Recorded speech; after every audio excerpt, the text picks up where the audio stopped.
We're in dialogue. We had a committee of 12 members. The chairman, one Dr. George Opuda from Abuloma. The secretary, one Mr. Stanley Abel from Opurama. I was also a member. We were having dialogue. And incidentally, in that committee, the police was also co-opted. And the then public relations officer of the Rivers State Police Command, Dr. Chukuma, was also a co-opted member of that committee as to ensure peaceful coexistence between Opurama and Abuloma communities.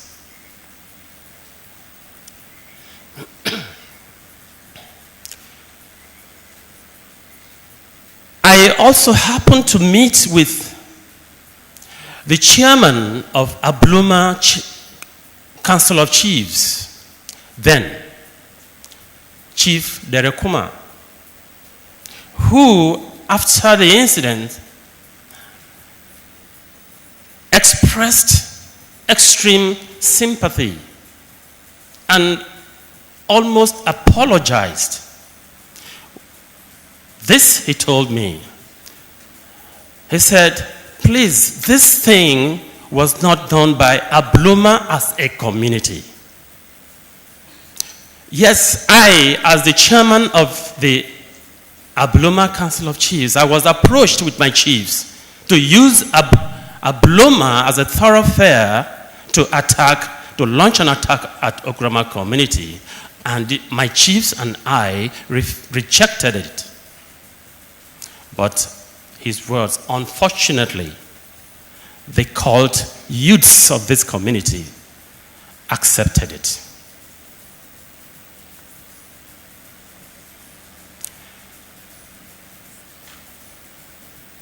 They had difficulty on how to start it.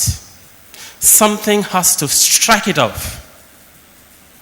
They now looked for ways and means of how that could be, how it could happen. We, the leadership of Opurama community at the time, had to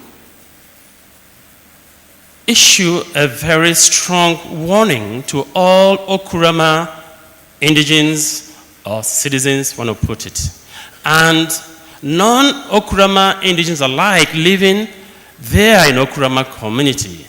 That anything an Abuloma man, Abuloma woman, Abuloma girl, Abuloma somebody will do to you, please bear it. Don't retaliate. Report to the adequate authorities, the police, or let the leadership of the community know. The first thing was a young man from Opurama community, I think his name is written somewhere, who deals on sand, that is his business. He went to supply sand, the Abuloma, to his customers. He was held, beaten up thoroughly for no just cause. He wanted to make a big thing out of it, told youths he was bleeding when he ran to the community. Fortunately, the information got to some of us, and we looked at it, we told him and some of the other youths, this is not a problem between Okuru and Abuloma. This young man was beaten up. Let him go to the police station and report. That he did. Entry was made. Nothing came out of it.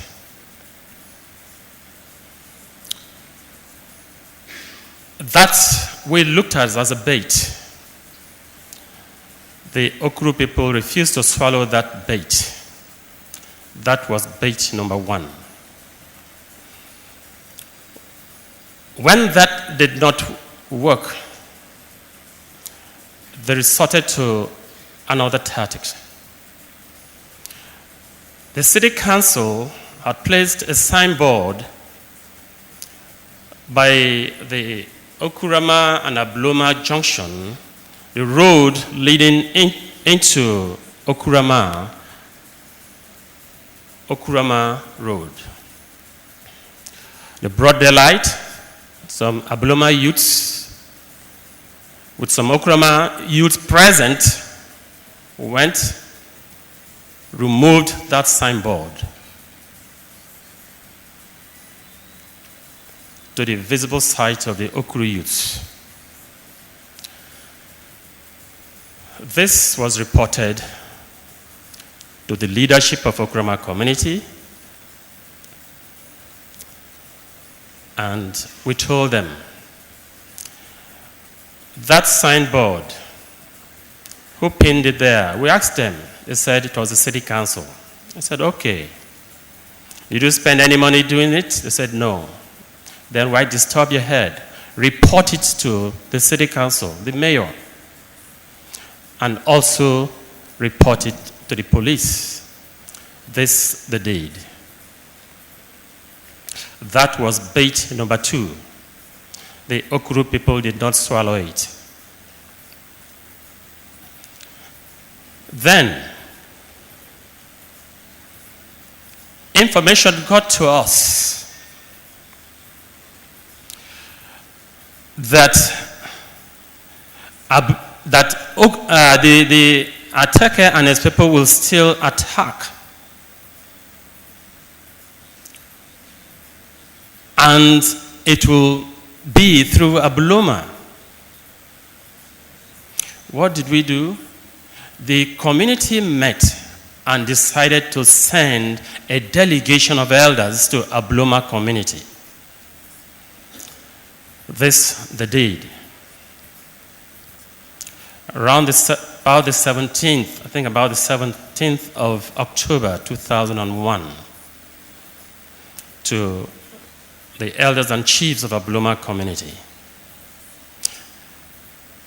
The chairman of the then Abloma Council of Chiefs, Chief Derek Kuma and his chiefs, they received the elders that came from Okuru, received them very well, even entertained them, because there was no problem between the both communities at the time. We were going in and out of each other's communities, even in midnight, without fear. Our elders were well received, entertained, and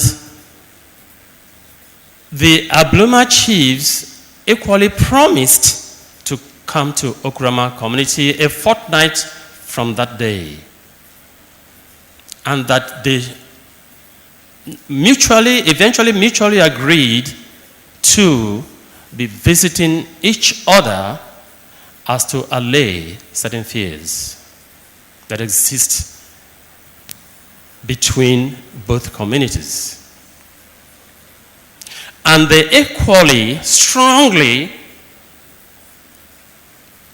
told our people that Abloma community will not attack Opurama community. That all what we're hearing were all false innuendos and should be discountenanced.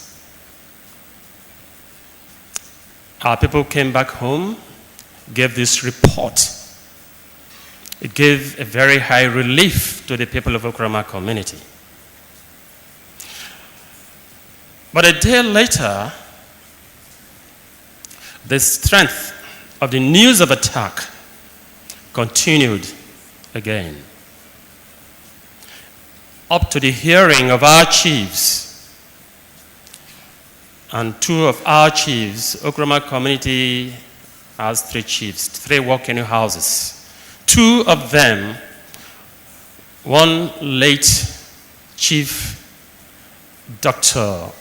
Ezef Okuri Kalile, and Sir Chief ODW Oruboko JP went to meet with the Abloma chiefs,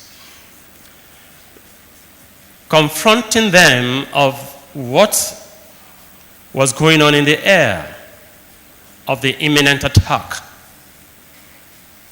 They too were well received, entertained, and given assurance that Abloma community will not attack Opurama community. This was on the 20th or 21st of October 2001. The chiefs were satisfied having this assurance. Then came the 22nd of October 2001.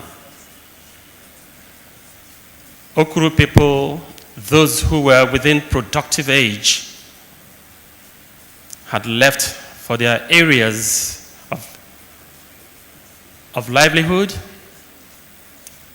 Those within school age had left for school. At around 10:30 a.m.,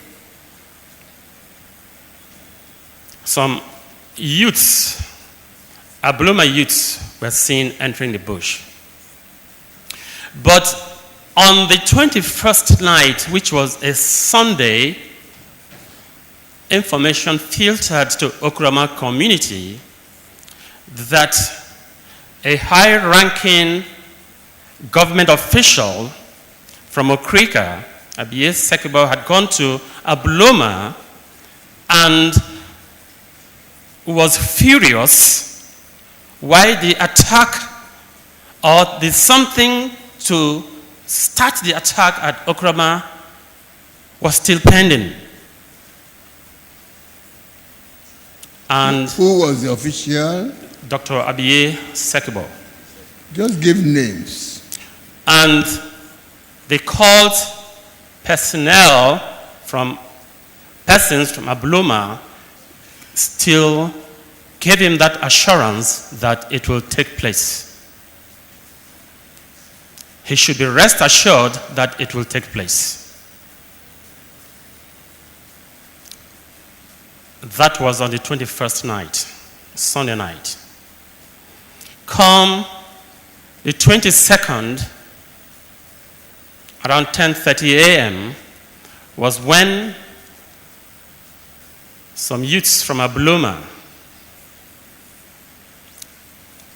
quite a large number of youths, clad in black and black, with red ribbon, their foreheads, entered into the Opurama bush. When they got in there, they saw some Okuru youths that were dealing on sand at Okuru Sand Depot, were dealing on sand. They saw them. They interacted with them. They even told us they even drank together. And they left them, entered the bush. On their way out, they now started to dig.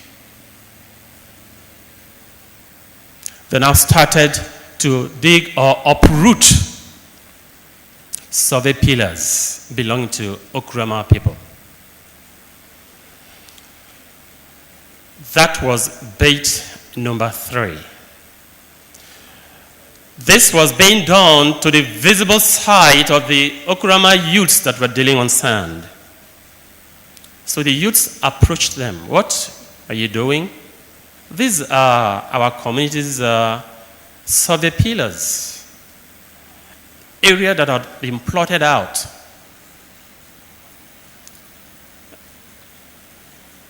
They now said, will you people get out of this place? Who gave you this place? Who told you to mount survey pillars here? Is this your place? Why are you saying this? The next thing is they have brought out a pistol. They did not shoot at any Opurama person, but they shot it into the air.